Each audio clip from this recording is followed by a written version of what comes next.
Une nouvelle attaque de drones ukrainiens visant Moscou et sa région a été interceptée tôt dimanche matin par l'armée russe, sans faire de victimes ni de dégâts. Dans le sud-ouest du pays, près de la frontière, les régions russes de Rostov et de Koursk ont également été ciblées par des drones. Le toit d'une gare a été endommagé, faisant 5 blessés légers. Des attaques survenues au lendemain d'un bombardement russe sur Tchernihiv en Ukraine qui a fait 7 morts et environ 150 blessés.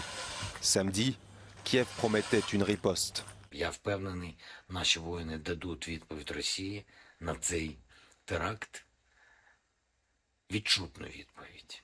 En visite dimanche sur une base aérienne néerlandaise, Volodymyr Zelensky a salué la décision des Pays-Bas et du Danemark de livrer des avions de combat F-16 américains à Kiev 2 jours après le feu vert de Washington.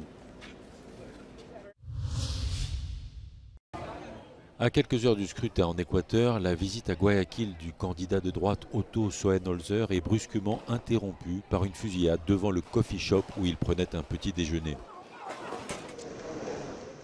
C'est le dernier épisode d'une campagne marquée par les violences, dont notamment l'assassinat la semaine dernière du candidat centriste Fernando Villavicencio par un commando colombien.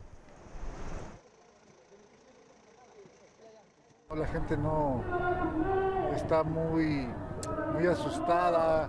Vivimos en un día a día en el que la inseguridad nos está apremiando. Y yo creo que esa es la base de que la gente va a decidir por quién votar, ¿no? Quien ofrezca mayor seguridad al país. Parmi les 8 candidats en lice, une avocate socialiste amatrice de tatouage, un journaliste désigné pour remplacer son confrère assassiné et un ex-sniper de la Légion étrangère française. Aucun ne semble en mesure de l'emporter au premier tour. Un retour de vacances dans une chaleur insupportable. C'est ce que vont devoir affronter des millions d'automobilistes en transit par la vallée du Rhône en France. Un épisode de canicule exceptionnellement tardif est en cours au moins jusqu'à mercredi, avec des températures frôlant les 40 degrés. Des conditions météorologiques qui doivent pousser les vacanciers à changer leurs habitudes. Notre objectif, c'est vraiment d'inciter nos automobilistes à s'arrêter, à prendre des pauses plus fréquentes, un petit peu plus importantes, pour s'hydrater, pour faire le point notamment, et se prémunir potentiellement d'un risque de chauffe du moteur. Les températures élevées touchent également l'Italie, comme ici à Rome où il fait plus de 35 degrés.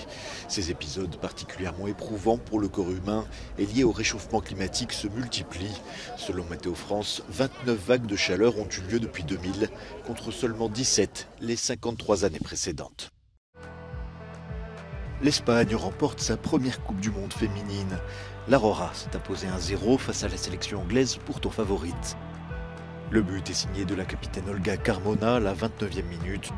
Malgré un pénalty contre elle, les Espagnols sont parvenus à maintenir leur avantage et à grimper sur le toit du football mondial. Une performance pour une équipe qui n'avait jusque-là jamais remporté de match à élimination directe lors d'une Coupe du Monde.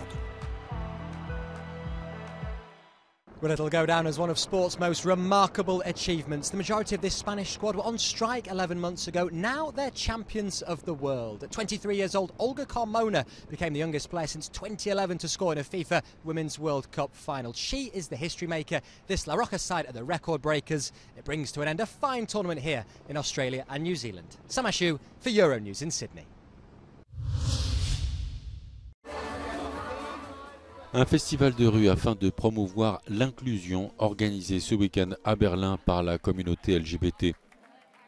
Le rendez-vous artistique et militant a lieu alors que la ville a enregistré récemment plusieurs actes de vandalisme homophobe. The festival comes as the far-right Alternative for Deutschland is seeing record high numbers in the polls. Experts say the rise in popularity will make extremists feel more emboldened to act. Cette semaine, la police a interpellé un homme soupçonné d'avoir essayé d'incendier un monument de Berlin à la mémoire des homosexuels victimes du nazisme.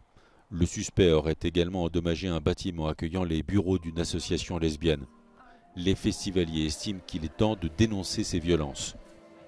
The time is, I think, running back a bit, and that's why it's more important to be queer, be loud, be proud, and support our community.